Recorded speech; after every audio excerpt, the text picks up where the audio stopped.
ခဲ့တဲ့မင်းသားဆိုင်းရင်မိုးကိုသူ့ရဲ့ဖန်တွေက300တန်းလက်စွပ်ကြီးနဲ့ဆုချခဲ့ပြီးတဲ့နောက်ပိုင်းမှာအောင်စမှုအတွက်300ချီတန်းနဲ့ပတ်စံပန်းစင်းကြီးနဲ့စင်မော်မာတင် surprise လုပ်ပေးခဲ့တဲ့အောင်စမှုဖန်ပရိသတ်များ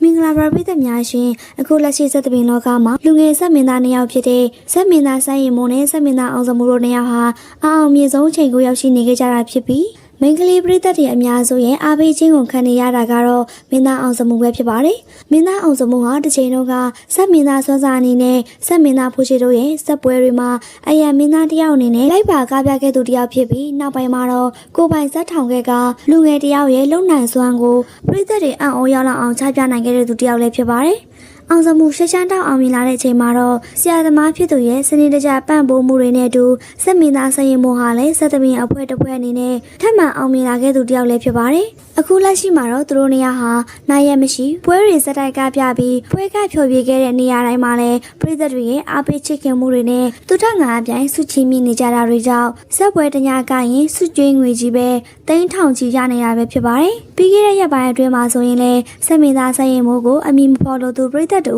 က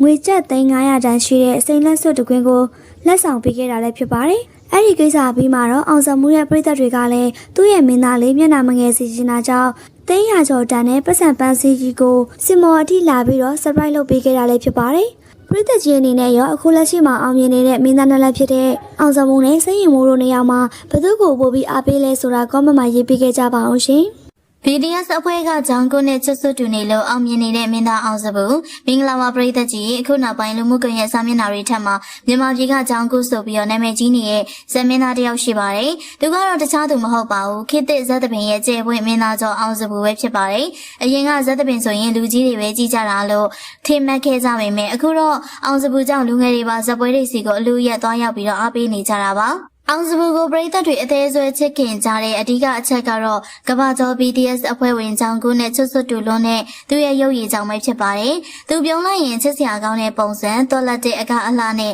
စင်ပေါ်မှာဆွဲဆောင်မှုရှိမှုတွေကကိုရီးယားအိုက်ဒေါတယောက်ကိုမြန်မာဇက်စင်ပေါ်မှာမြင်တွေ့နေရတယ်လို့ခန်းစားချက်မျိုးပေးစွမ်းနိုင်လို့ပဲဖြစ်ပါတယ်။ဒါကြောင့်လည်းဂျန်စီရီအနေနဲ့လူငယ်တွေမမတွေတော်တော်တွေကြားမှာအောင်စပူဆိုတဲ့နာမည်ကဖျောက်ပြက်လို့မရအောင်ရေပန်းစားနေရဖြစ်ပါတယ်။အောင်မြင်မှုနဲ့တူလိုက်ပါလာတာကတော့မယုံနိုင်စရာဝင်ငွေပမာဏပါပဲတရင်ရက်ကွက်တရဲ့အဆိုအရအောင်စပူရဲ့ဇက်တညကပြကညကြီးတသက်တင်3900ဝန်းကျင်ရှိတယ်လို့သိရပါတယ်ဒါကရုပ်ရှင်မင်းသားကြီးတွေတကားလုံးရရင်မှရတဲ့အနုပညာကြီးထက်တောင်မှတာလွန်နေတာပါဒါအပြင်လက်မှတ်ခအဖျားတစ်ချက်ကို9000ကနေ4သိန်းထိဈေးပေါက်နေရပါဒါပေမဲ့ဒါကအစပဲရှိပါသေးရဲ့သူ့ကိုအယူမှုအားပေးကြတဲ့စီးပွားရေးလုပ်ငန်းရှင်တွေနဲ့အမာခံပရိသတ်တွေကဇက်စင်ရှိထိလာရောက်ပြီးတော့ပန်ကုန်းစုချကြတဲ့ပမာဏကတညကို300ကနေ800ကျားမှရှိတတ်ပါတယ်။ဒီတော့ညကြီးနဲ့စုကြီးပေါင်းလိုက်ရင်အောင်စပူရဲ့တညရဲဝင်ငွေက3500